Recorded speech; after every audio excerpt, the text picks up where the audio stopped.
Brasil eliminado da Copa do Mundo para a Noruega. É uma eliminação que vem com muita dor, com muito amargor.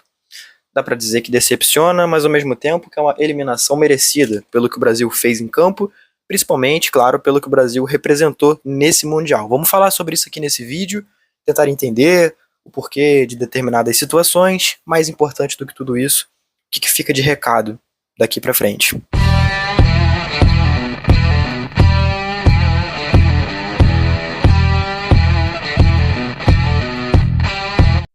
Oi para você, eu sou Eduardo Alves, seja bem-vindo aqui a esse vídeo e ao meu canal. Por aqui eu dou opiniões, às vezes notícias, informações, enfim. É um espaço livre para debate. Antes de eu começar esse vídeo, eu queria te convidar a se inscrever aqui nesse canal e a deixar o like, mas é claro, apenas depois de você assistir ao vídeo, caso você goste desse vídeo. Mas não custa fazer esse lembrete porque é muito importante e ajuda muito no crescimento aqui desse canal. Bom, seleção brasileira eliminada para a Noruega, uma derrota por 2-1. O gol brasileiro sendo marcado por Neymar Júnior e os dois gols noruegueses marcados por Erling Braut Haaland. O cometa, né? A aberração que ele é de jogador, muito acima da média, muito diferente. Foram apenas 2 chutes a gol durante o jogo todo e ainda assim suficiente para decidir o jogo, para fazer a diferença. Então pouco importa muitas vezes o que o cara faz em campo no todo do jogo, se nos momentos em que ele precisa fazer, ele faz. Assim dá pra gente resumir o Haaland. Eu queria começar esse vídeo justamente por isso, pelo fato do Haaland ter decidido o jogo, mas ter feito isso sem quase nenhum holofote. Você não viu o Haaland provocando ninguém, você não viu o Haaland, enfim, fazendo ali talvez algum show, um festival, né?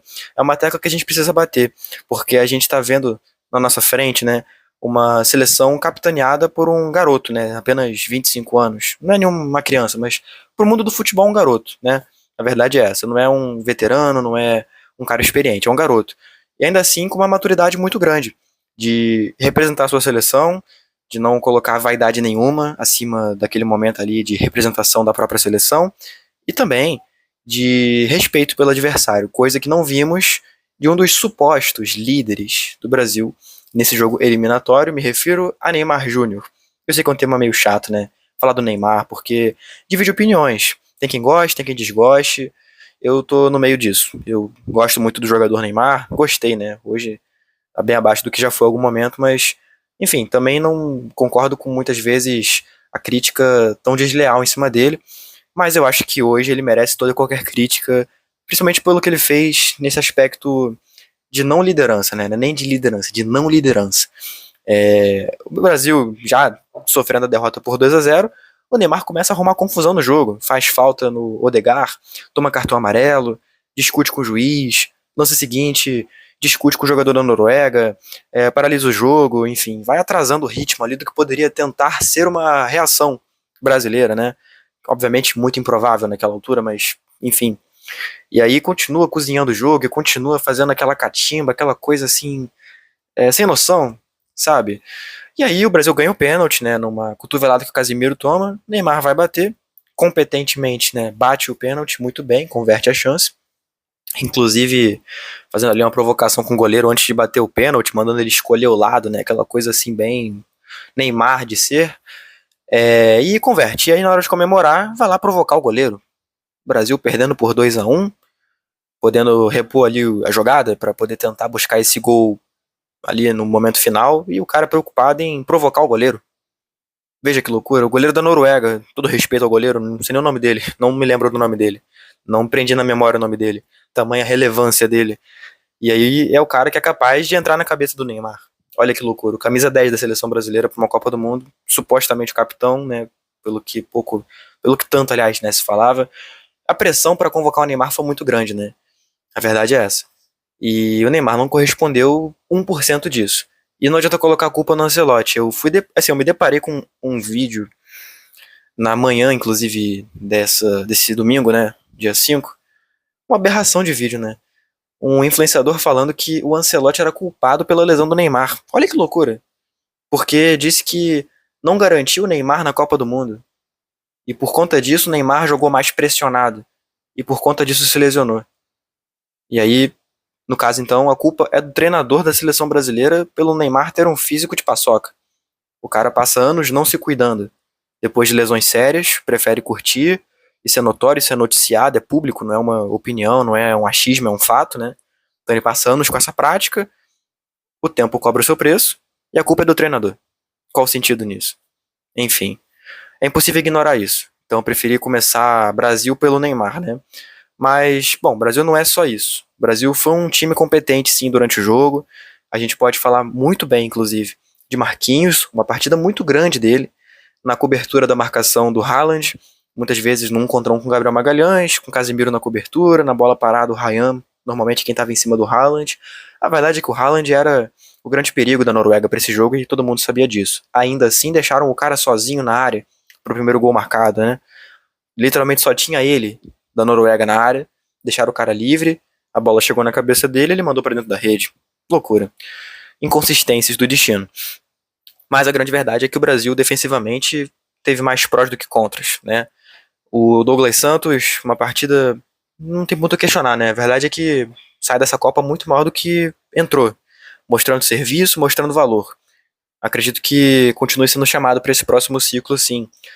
Mas a gente não pode deixar de citar Danilo. Danilo Luiz, aliás, né? Tem que falar o nome certo, porque tem dois Danilos na seleção, né? Temos o Danilo Santos também. Então, Danilo Luiz, lateral direito do Flamengo, que foi o titular desse jogo para a seleção brasileira. Os dois gols da Noruega saem justamente em cima dele. Eu poderia ser muito covarde, poderia ser muito injusto falar que a culpa foi dele. Foi também dele, mas não foi só dele. Mas a gente precisa perceber como que um setor tão, assim, tão importante, né, de um time, o lateral direito, né, foi uma vulnerabilidade durante toda a Copa do Mundo. O gol contra o Japão que a gente sofre também em jogada feita em cima dele. Não podemos ignorar os sinais. Essa é a grande verdade. E aí nos leva a questionar. O Danilo foi o primeiro jogador a ser confirmado pelo Ancelotti para a seleção brasileira nessa Copa do Mundo. Qual o critério por trás disso? O porquê disso? O que credenciou o Danilo a ter essa confiança toda? Foi a bola jogada? Eu acho bem difícil, porque o Danilo vinha sendo reserva do Flamengo. Então, foi a confiança do Ancelotti nele? Ok, pode até ser, mas por que dessa confiança? Pelo tempo que eles trabalharam juntos no Real Madrid? Aí é justo que uma parceria profissional de, o quê? Quase 10 anos antes, credencia um jogador a estar garantido na Copa do Mundo? E mais importante, ele ser a principal solução para um problema sério que foi a lesão do Wesley, ignorando a possibilidade do Ederson, a possibilidade do Ibanez, a possibilidade do Bremer, enfim. Faz sentido? O próprio Fabinho também, que já fez a lateral direita nos últimos momentos. Então, sei lá, é um questionamento que fica, mas mais importante do que questionar o que já passou, é questionar se vai continuar acontecendo. Danilo vai continuar nesse ciclo? Faz sentido continuar chamando o Danilo? Todo respeito ao Danilo, mas se depois dessa Copa o Ancelotti continuar enxergando ele como útil, temos que questionar o Ancelotti. Essa é a grande verdade. Um jogador que não consegue se firmar como titular do Flamengo, faz sentido ele ser titular da seleção brasileira, garantido? Um dos capitães? Eu acho que não. Eu acho que a gente precisa perceber isso. É assim como a gente tem que perceber a contribuição do Ryan nessa Copa do Mundo, mas principalmente nesse jogo contra a Noruega. Justamente após a saída dele, foram marcados os dois gols da Noruega. Os dois no lado dele. Seria coincidência? Seria por acaso? Eu pessoalmente não acho. Eu acho que isso exemplifica muito bem o que foi o Ryan nessa Copa do Mundo.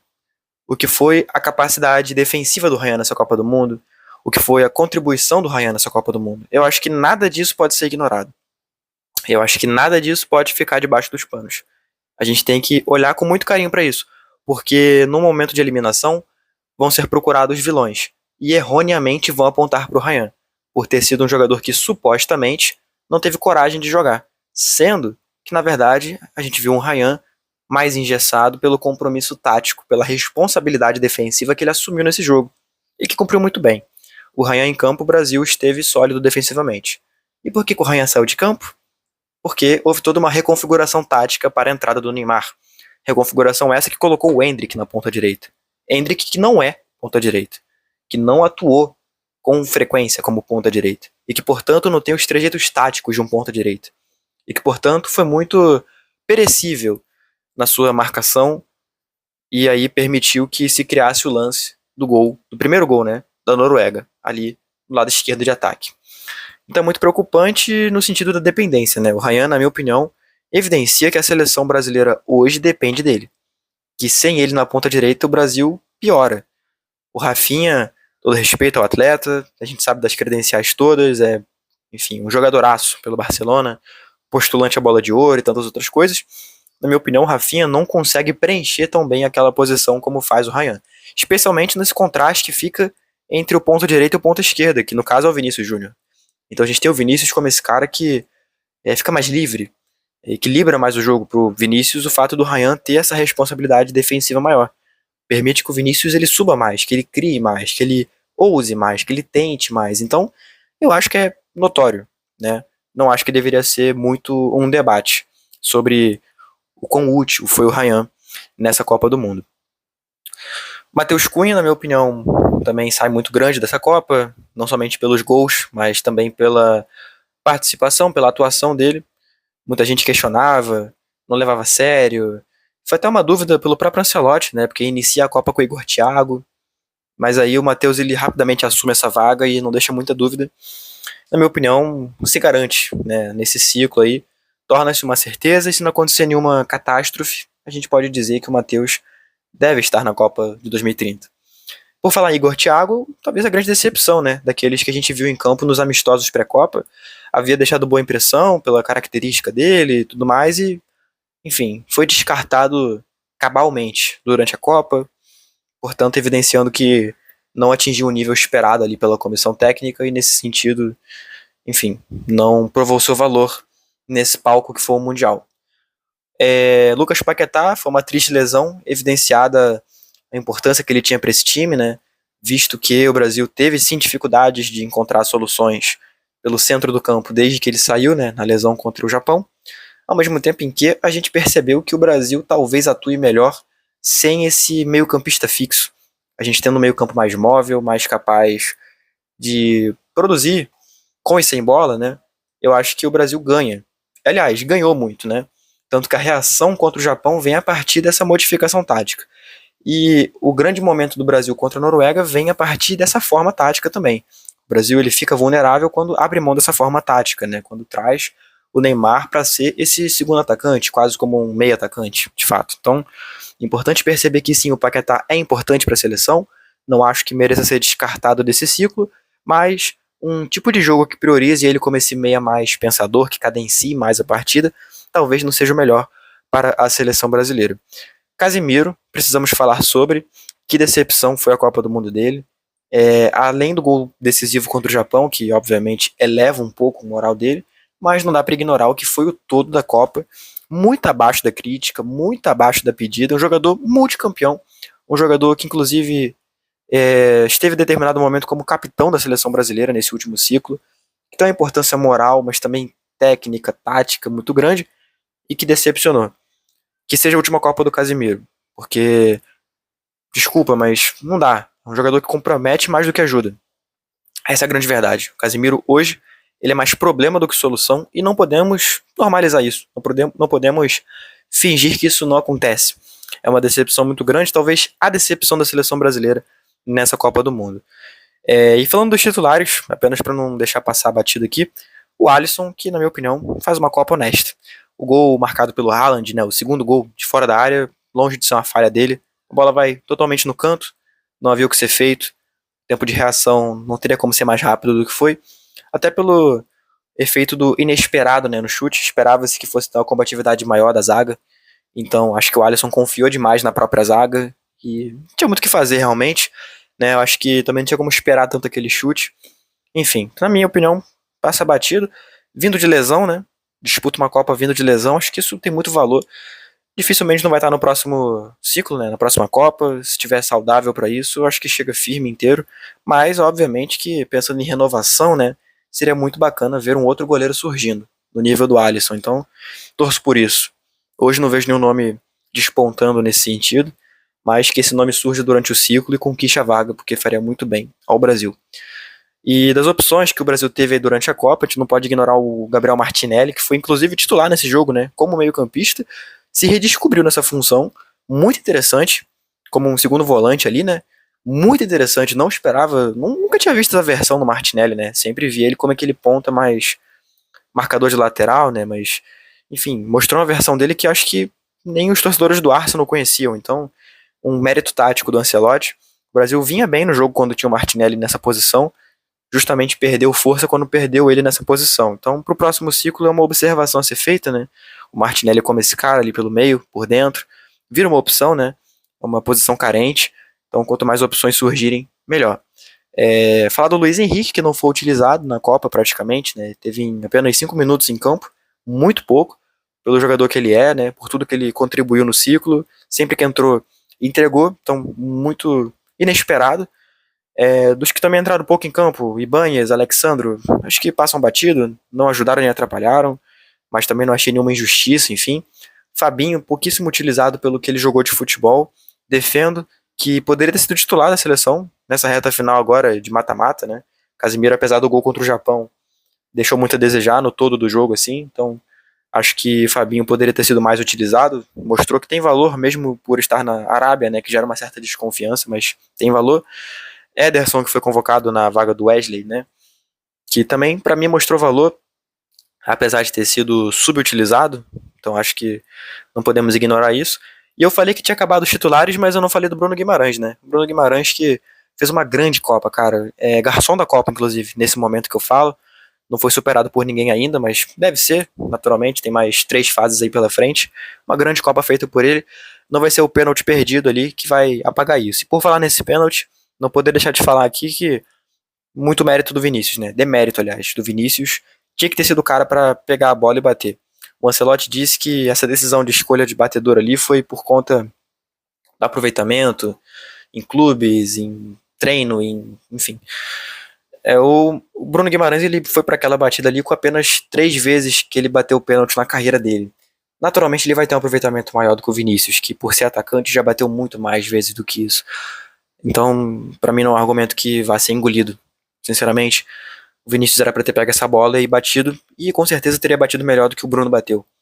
Inclusive a gente vê o Neymar batendo um pênalti no segundo tempo, irrita muito mais, né? Porque vê a diferença de qualidade, né? De capacidade. O Neymar, além de tudo, é um bom batedor. Então, decepciona muito esse aspecto. O Vinícius, na minha opinião, tem que pegar isso como uma lição para o próximo ciclo, para evitar situações como essa de se repetirem. Enfim, de forma geral, a seleção brasileira decepciona. Eu acho que dá para falar isso tranquilamente. O Ancelotti, nesse pouco tempo que ele teve de ciclo, conseguiu sim dar uma cara para a seleção brasileira e sim achar méritos muito importantes, taticamente, tecnicamente, mas, na minha opinião, abaixo também daquilo que se criou, né? Todo o folclore por trás do técnico que ele é, o grande técnico que ele é, multicampeão, enfim. Esperando que nesse próximo ciclo ele consiga se provar de fato, né? Consiga provar valor de fato, consiga dar uma cara a esse time, consiga aproximar-nos, aliás, de um time organizado, de um time capaz de chegar no próximo Mundial como postulante ao título. Coisa que tentaram fabricar nesse Mundial, e nada contra, eu acho até que é bem-vindo quando é pra cima, né? Quando é pra empurrar a equipe, mas a grande verdade é que nunca teve próximo de ser postulante ao título mundial. A gente pode falar da França, da Espanha, Portugal, Bélgica e tantos outros muito à frente do Brasil nesse momento, como postulantes, né? Não somente pela eliminação, é claro, mas pelo que jogam de futebol, pelo como que se organizam. A Argentina também, não posso esquecer de falar. Então, que o Ancelotti consiga recolocar o Brasil nesse trilho para ser postulante ao título mundial. Nesse momento, longe disso, mantida a estrutura de hoje, a forma de pensar hoje de futebol brasileiro, o Brasil chega para 2030 para mais uma vez passear. Essa é a grande verdade. Essa é a minha opinião, mas tem muito a ser difundido sobre isso, e nas próximas semanas, com certeza, a gente vai se falando sobre isso. Eu agradeço pela sua audiência, sempre recomendo o like e a inscrição, como eu falei no início do vídeo, porque me ajuda muito. Não menos importante, eu quero saber a sua opinião sobre esse tema. Comenta aqui embaixo sobre tudo que eu falei, se fez sentido ou não para você. Também não posso deixar de falar sobre as minhas redes sociais. Eu falo sobre futebol em mais lugares do que apenas aqui. Todas elas estão aqui na descrição desse vídeo, beleza? Tamo junto, valeu e até a próxima.